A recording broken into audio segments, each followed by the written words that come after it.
anchor our management on the following. 1. Robust stakeholder consultations.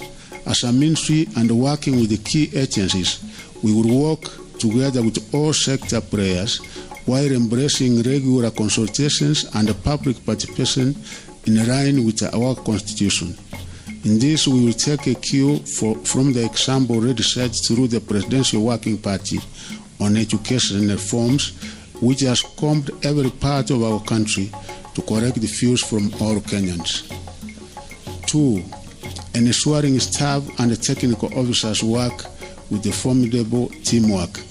We will redouble our efforts to motivate our staff at the Ministry of Education for them to deliver service to Kenyans in one spirit. I promise to work with all stakeholders to ensure staff deployments, recognition and promotions are strictly based on merit and are carried out in strict conformity with Chapter 10 on values and the principles of the Constitution.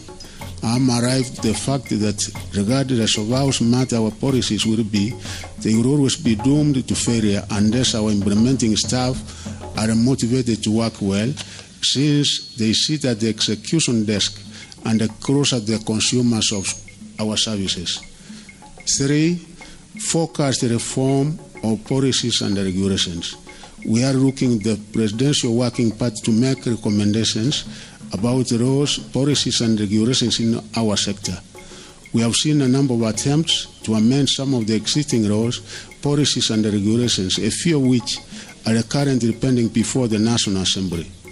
Under my stewardship of the sector, we will carefully consult with all stakeholders with a view to driving the reform processes to a decisive and logical conclusion based on the recommendations of the Working Party.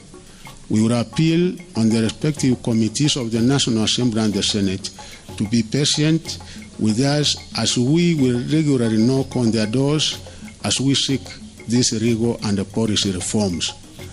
Inevitably, many of the expected reforms will stem from the recommendations of the Presidential Working Party when it completes its work early next year.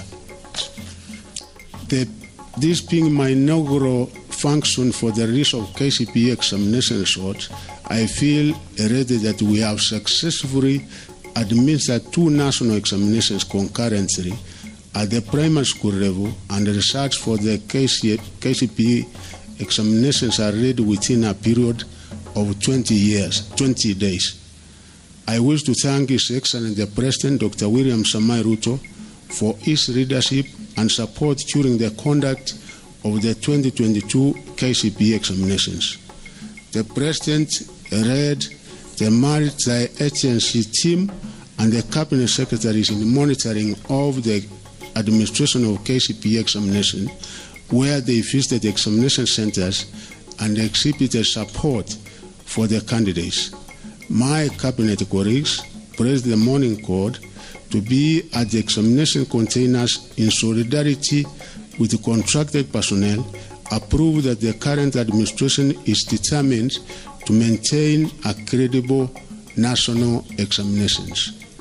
I also thank our teachers for their instrumental role in the preparation of candidates and the participation in the administration of the 2022 Kcpe examination.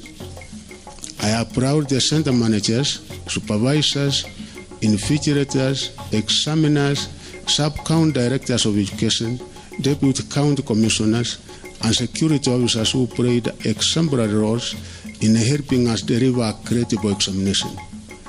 In his recent directive on the domiciling of grade 6, 7, and 8, His Excellency President William Ruto ordered the Ministry of Education to provide further guidelines on the transition. Following this directive, I formed a multi-agency committee to draft the guidelines that will guide the transition. Specifically, the committee is expected to draft the guidelines that will effectively ensure a seamless transition from primary school grade 6 to junior secondary